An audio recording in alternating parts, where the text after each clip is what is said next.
15 से भी बहन का केस यही लड़ रहे हैं और आज 11 साल से कंटिन्यू लड़े आ रहे हैं और हिम्मत नहीं हार रहे हैं। और जो अभी सबसे अच्छा हमारा जजमेंट आया है, जो भाकड़ जानवर की आप सब लोग बात कर रहे हैं, उसके ऊपर पूरी हाईलाइट यही देंगे। उमर अंसारी साहब प्लीज। अस्सलाम वालेकुम या माशर मुस्लिमीन।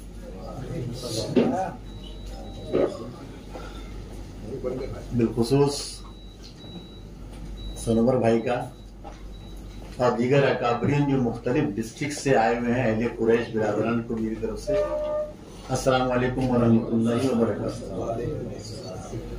भाई ने पहले ही वार्निंग दे दी है कि वक्त बहुत कम है, इसलिए आप कम से कम कोशिश करो। तो कोशिश करूंगा दरिया को पूजे ही बंद करूंगा, है ना, दरिया को पूजे ही बंद करना पड़ता है।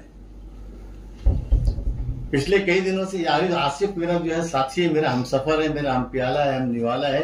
और मेरी अल कुरैश जो एक ऐसी जमात है जिसका वजूद ही आपको नजर नहीं आएगा, महाराष्ट्र में वजूद नजर ही नहीं आएगा सिवाय सनोवर भाई के।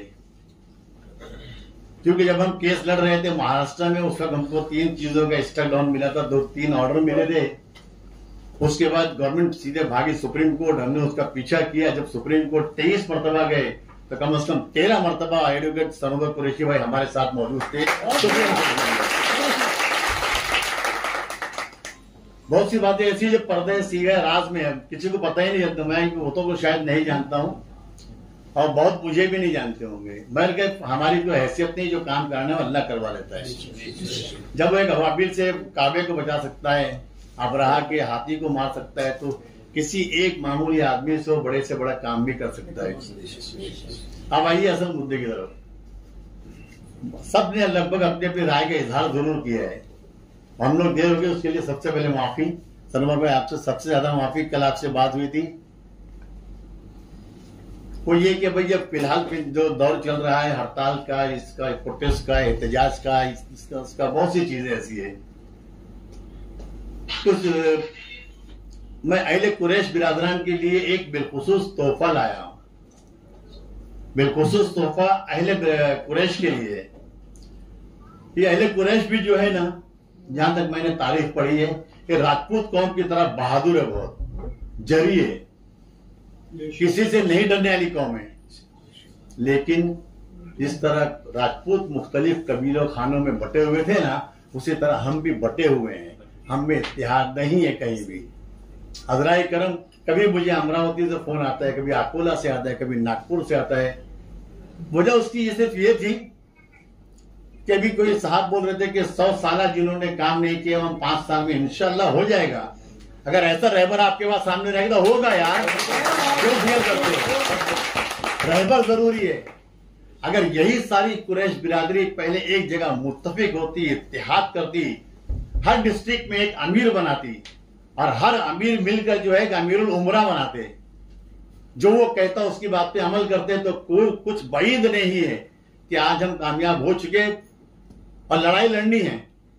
अभी जाकिर साहब बोल रहे थे लड़ना तो जरूरी है, लड़ना जरूरी है, और नहीं लड़ोगे तो मिलेगा नहीं कुछ। जरंगे पाटिल आया, जरंगे पाटिल का भी वो चला, मौजूद चला। अरे जाकिर भाई उसको पेपरमेंट देके भेज दिया गया है, आप जरा अच्छी तरह डीपली जाइए उसके अंदर, देखिए उसको ऑर्डर क्या दिया उसने और जीआर क्या निकाला उसने। तमाम जितने हैं मराठा अपने अपने पेपर डॉक्यूमेंट सबमिट करें, वैलिडिटी में जाएगा, जो वैलिड होगा उसको ही मिलेगा। मैं बोलता हूँ 10% को भी नहीं मिलेगा। आप देख लीजिए इतना बड़ा इतना टॉफी दिया है कि उसके मुंह में समा नहीं रहे। अब उस पर नया कल्पचार वो छगन भुजबल साहब शुरू हो गए। करिए उनका मौजू है, उनका जो काम है वो अहले सियासत जाने। मेरा पैगाम में मोहब्बत है जहां तक पहुंचे।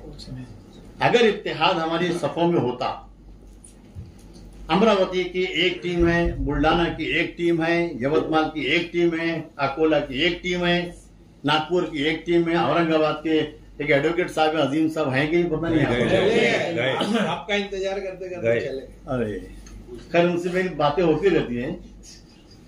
मैं बोल रहा था कि कुछ बईद नहीं है कि लड़िए,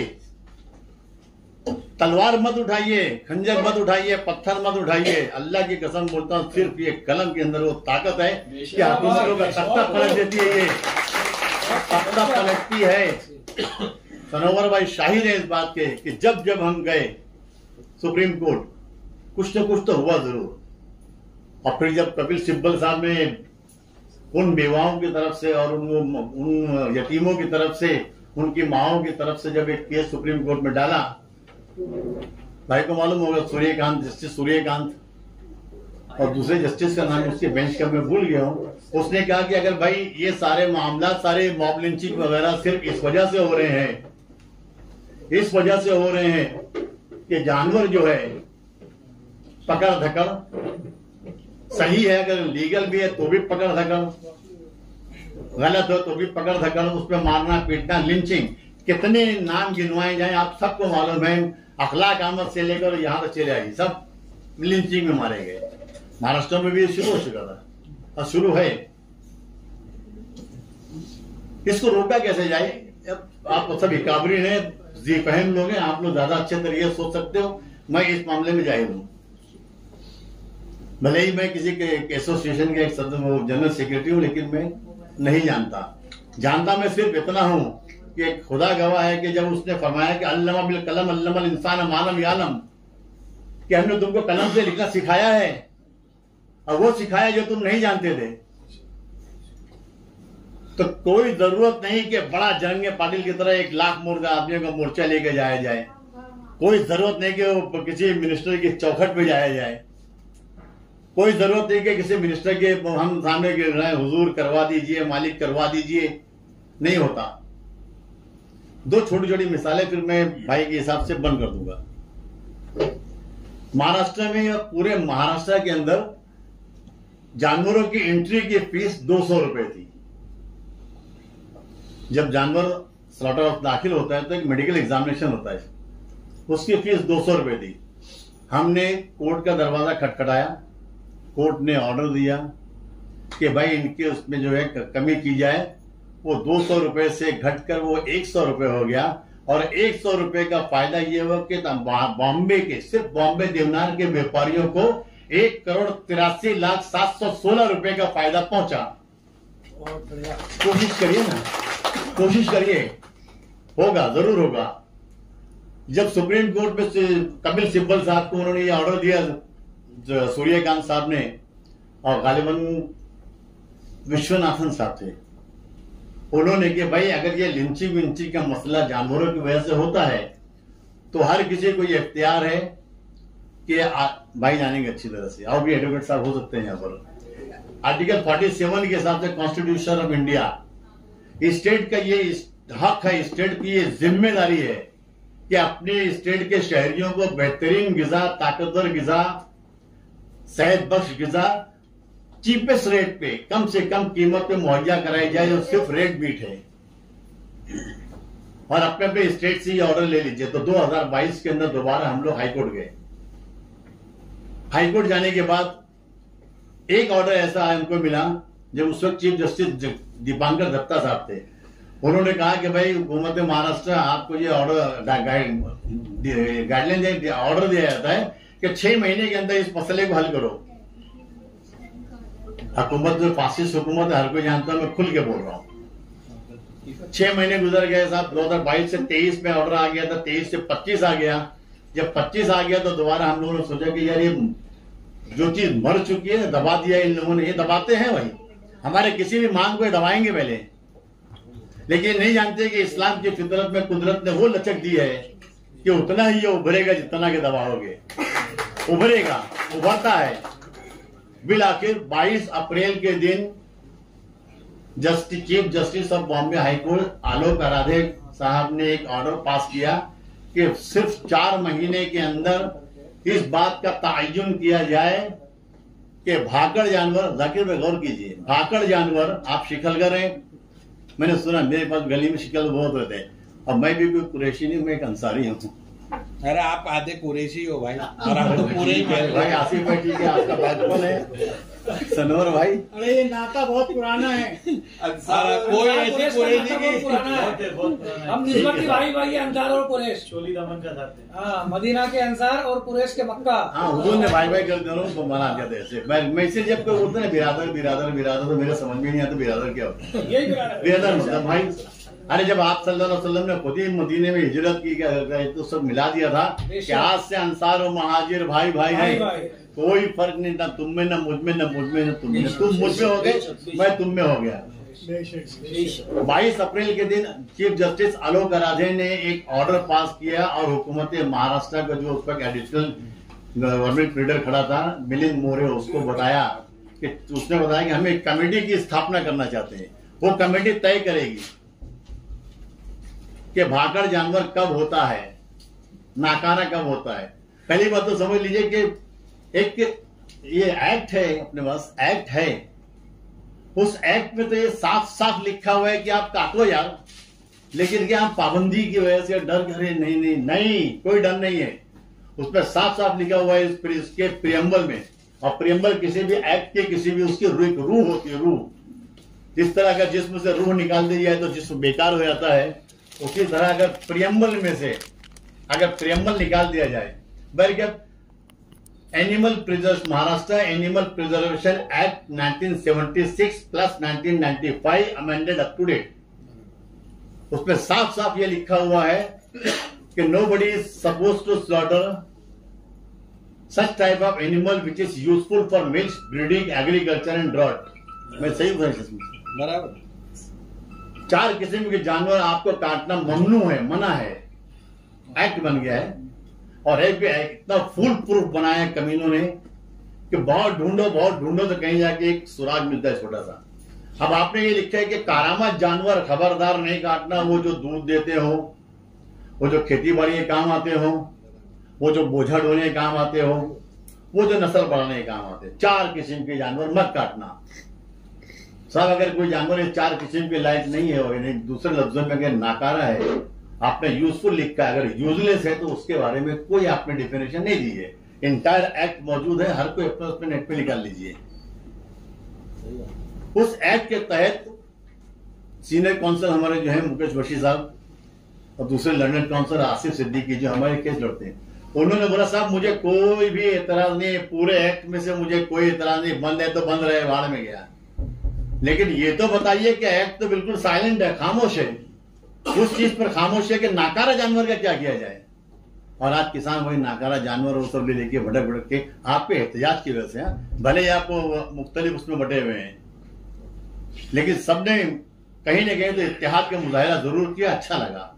ये कसम कम से कम किसी एक मौजू पर तो एक हुए, हम मुत्तहिद थे ना, इसीलिए एक नुक्ते पर तो हम मुत्तहिद हुए।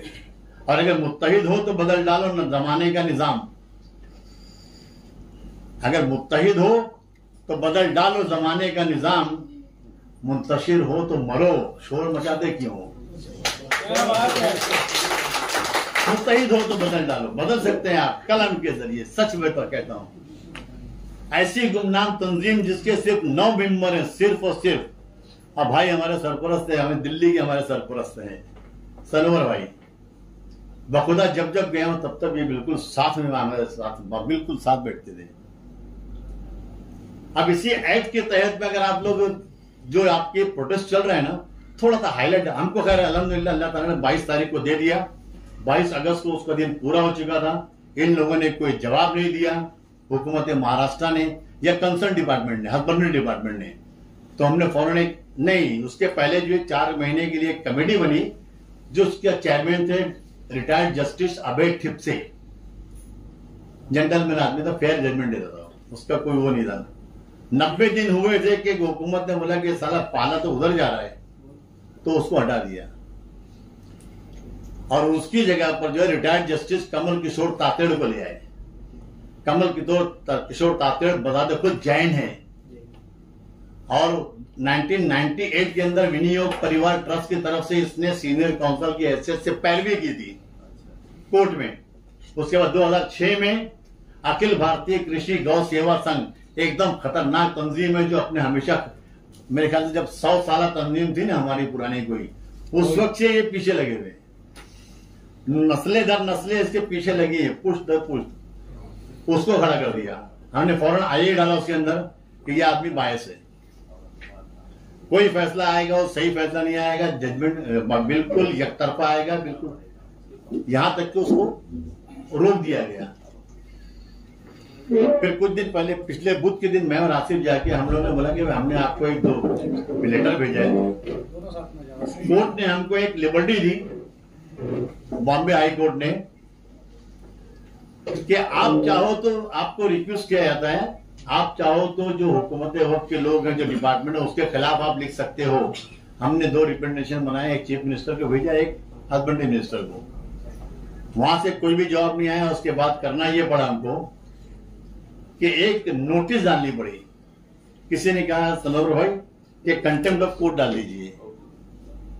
तो आप जैसे जी फहीम हजरात ने कहा कि एकदम से कंटेम्प्ट ऑफ कोर्ट डालना अच्छा नहीं, बुरा लगता है पार्टी में किसी को भी, और ये तो हुकूमत है। तो ठीक है, बोले कि नोटिस डालते हैं। वक्त हो गया भाई, बटन हाँ मारो बस जी। नहीं, मुझे ऐसा लगा कि अपन शादी के हॉल में जाते हैं ना, वक्त तो पहले बेल बजती है, लाइट बंद हो जाती है, फिर उड़ जाओ, चलो बस में 2 मिनट और, ज्यादा नहीं, 2 मिनट।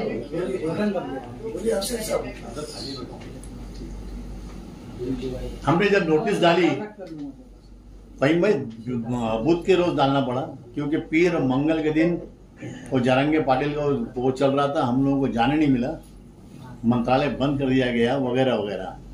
बुध के दिन डालिए, जुमा के दिन मुझे मेल आया कि भाई आपके तमाम लेटर्स मिल चुके हैं, हम बहुत जल्दी आपको हमारे फैसले की इत्तला दे देंगे। आज हुकूमत झुकती है, हुकूमत को एक इसका एहसास है कि कोई ऐसी तंजीम साली जो पीछे पड़ गई एकदम।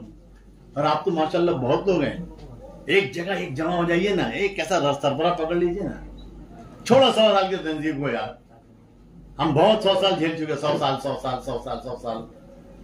अभी कुछ सिल्वर जो भाई जो यहाँ पर हो, वहां के गिरोह के बुरा लगे तो मुझे तहे दिल से ना गाली दे देना, माफ करना नहीं, गाली दे देना अगर हो तो ठीक है। इंशाल्लाह बहुत जल्दी उसका वो आएगा।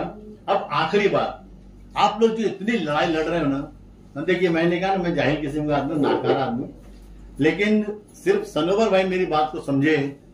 अब कुछ जो समझा मेरे शिकवे को तो रिजवां समझा, मुझको जन्नत से निकाला हुआ इंसान समझा। अगर समझा किसी ने तो मेरी बात को जो है, जो मैंने जो निकाला था, वो आप सब लोग एक काम कीजिए, एनिमल प्रोटेक्शन एक्ट निकाल लीजिए, उसकी सेक्शन नंबर 13 पढ़ लीजिए, मुझे पढ़ बता देने दीजिए, फिर आपको दे दूंगा, आपके हवाले। नाकारा जानवर का डेफिनेशन क्या है, उसकी भी जरूरत होना। नाकारा जानवर का डेफिनेशन जब हमने मांगा, उससे कोर्ट ने मांगा, तो हमने मुख्तलिफ स्टेट्स की निकाली। प्लस महाराष्ट्र में जब बैल कटते थे, बैल गाय से हमें लेना देना नहीं, ठीक है, हमारे दूसरे फेलो ब्रदर्स हैं, उनकी हमको मजहब पे उसका एहसास हमको, चलो जब कटते थे तो उसमें साफ साफ लिखा था अब 12 ईयर्स, 12 साल के ऊपर या 16 साल का ये था। या अगर लंगड़ा लूला अंधा काना बहरा अंदर कोई इन्फेक्शियस डिजीज वगैरह वगैरह है, हर सर्टिफिकेट में जब कहीं भी यही सर्टिफिकेट मिलता है उसके अंदर लिखा, डॉक्टर कंपेटेंट अथॉरिटी लिखता है उसके अंदर कि किस वजह से इसको स्लॉटर करने दिया जाए। और यही चीज जो है बिहार में मिली, असम में मिली, बहुत से स्टेट्स में मिली। जमा कर जब बताया तो जस्टिस आलोक आराधे ने बोला कि भाई गवर्नमेंट ऑफ महाराष्ट्र, अब आपको ये एज क्राइटेरिया फिक्स करना है और आपको वक्त नहीं दे रहे हम, you have to lay down the guideline. जो टेक्निकल लीगल समझते हैं कि भाई वो समझ जाएंगे, you have to lay down the guideline. पढ़े लिखे माशाल्लाह बहुत से लोग हैं। ले डाउन द गाइडलाइंस का मतलब है कि आपको तय करना है और उनको देना है। कोई तो सदन वदन में नहीं जाएगा, किसी लेजिस्लेचर के पास नहीं जाएगा, किसी मुख्यमंत्री के पास भी नहीं जाएगा। ये होता है ले डाउन द गाइडलाइन। आपको तय करना देना है 12 साल का या 16 साल का, ये भी ऑर्डर के अंदर है। वो मैंने बहुतों को तो भेजा था, बट आइए उस पर जिस पे आप लोग लड़ रहे हैं, और बिल्कुल शाना बशाना आपके साथ में है। एक ही जुमला बोलूंगा, हमारी छोटी सी 9 आदमी की तंजीम जो आपको ग्लोब में कहीं नजर नहीं आएगी। जब ग्लोब घुमाओगे ना तो जिस तरह ग्लोब में फिजी नजर नहीं आता है, फिजी एक छोटा सा आइलैंड है, उसी तरह हम लोग नजर नहीं आएंगे। बल्कि कोई बात नहीं, अल्लाह ने अबाबिल से शायद हाथी को मारा है, ऐसा लगता है मुझे। उसका सेक्शन नंबर 13 पढ़िए। आप लोग जितनी मेहनत कर सकते हो उतनी मेहनत कीजिए, मैं रोकूंगा भी नहीं आपको। जितना मोर्चा निकालना है निकालना है, जितनी कॉन्फ्रेंसें करनी है कर लीजिए, जितना एहतजाज करना है कर लीजिए, लेकिन जब तक आप इस सेक्शन 13 को नहीं हटवाओगे आप कहीं भी कामयाब नहीं हो सकते, सिवाय एक रास्ता आपके पास है, कलम और कोर्ट। देखिए चीफ मिनिस्टर आज है कल नहीं होगा, हस्बेंड्री मिनिस्टर आज है कल नहीं होगा, आज जो रामास्वामी बैठा हुआ है प्रिंसिपल सेक्रेटरी हस्बेंड्री डिपार्टमेंट, आज है कल नहीं होगा। उसके पहले तो गुप्ता था, जगदीश प्रसाद गुप्ता, कुर्सी वही रहेगी। तो किसी को ये नहीं पड़ी है साहब कि आपके एहतजाज पर, हमारे एक भाई बोल रहे थे हम झुकेंगे तो नहीं लेकिन झुका देंगे, अल्लाह करे उनके जुबान सच हो जाए, बस 2 मिनट। और भाई एक 13 नंबर बता दो फिर मैं बंद कर दूं। सेक्शन 13 नंबर प्लीज, 13 बता दो please, which is most important ma'am. Section 13 number बता दो। हाँ 13 जरूरी। ये सेक्शन नंबर 13 में महाराष्ट्र एनिमल प्रिजर्वेशन एक्ट के साफ साफ लिखा है कि अगर कोई शख्स जानकर अनजाने में, गौर से सुनिए, वो गौरक्षक भी हो सकता है, बजरंग दल भी हो सकता है, कोई भी हो सकता है, जानकर अनजाने में, और उसको मालूमात है गाड़ी पकड़ लेगा, आपसे मांगेगा, पैसा मांगेगा, मारेगा, ये सब तो बहुत बहुत बहुत रट दिया गया है। उस पर आप किसी भी किस्म की एक लफ्ज में कानूनी चाराजोई नहीं कर सकते। आप उन लोगों पर किसी किस्म की कानूनी चाराजोई नहीं कर सकते। सेक्शन नंबर 13, अगर इसको ताकत है तो स्टेप डाउन करा लो, एक हो जाओ, एक मजबूत सा पकड़ लो और डालो कोर्ट के अंदर। कैसे नहीं होता मैं देखता हूं, अल्लाह ने चाहा होगा, जरूर होगा। सेक्शन नंबर 13, अरे हम उस पर एक पुलिस कंप्लेंट नहीं कर सकते, हम FIR नहीं कर सकते, कोई लीगल उसके प्रोसीजर के आगे इसमें नहीं ले सकते, तो आप करोगे क्या? पकड़ो। चलिए उसके बाद आखिरी, DGP महाराष्ट्र, एक बड़े बड़े डेलीगेशन गए थे वहां पर, डायरेक्टर जनरल महाराष्ट्र, आप भी थे शायद, जाकिर आसिफ आप थे ना। उसने सर्कुलर जारी कर दी। सर्कुलर मैंने पढ़ा, उसमें लिखा था कि भाई कोई भी आज से जो है प्राइवेट जो है नहीं कर सकता, गाड़ी पकड़ धकड़ नहीं कर सकता, वगैरह वगैरह। उसी के नीचे लिखा हुआ था, मैंने उसको हाईलाइट करके भेजा है, मतलब भाई साहब उसके आगे लिखा है कि कोई भी कॉमन मैन तो गाड़ी पकड़ सकता है। तो बजरंग दल का आदमी कह कॉमन आदमी बन के पकड़ेगा, पकड़ धकड़ रुके नहीं। DGP शुक्ला का सर्कुलर आने के बाद भी कई गाड़ियां पकड़ी गई हैं, कोई तोड़ नहीं आपका इसका। एक मेरा नाकिस मशवरा है, सेक्शन 13 को कोर्ट में चैलेंज कर दीजिए, आप जीत जाओगे इंशाल्लाह। और आखिर के जो ये मेरा मेन मुद्दा बोलने का था, section number 13, Maharashtra animal preservation act, section number 13। और एक आखिर में कुछ जो मैं मेरे भाई के लिए जरूर बोलूंगा, सरोवर भाई के लिए, लास्ट है मेरी, कि साहब ये ऐसा शख्स आपके साथ में, मैं तो कसम से कोई मेरा ऐसा क्लास टीचर है, प्रिंसिपल मिल जाए मैं उसका दामन नहीं छोड़ू, अगर मैं कॉलेज में होता तो। मुरीद बन जाइए। हाँ मुरीद बन जाइए। अरे मैं तो इनके लिए बोल रहा हूँ खास तौर से, उनके लिए भाई, सरोवर भाई के लिए खास तौर से, आप सबकी नजर है। मजरू सुल्तानपुरी का एक बहुत मशहूर कथा है, बाद में मैं सलाम अलैकुम बोल दूंगा। मैं तो जब जानू, ये बोल रहे हैं, मैं तो जब जानू के भरते सागरे हर खास आम, यूं तो जो आया वही पीरे मुगा बनता गया। दहर में मजरूह कोई जावेदा मजमू कहां, ये जिसे छूते गए वो जावेदा बनता गया। और ये अकेले ही चले थे जानिबे मंजिल, मगर लोग साथ आते गए।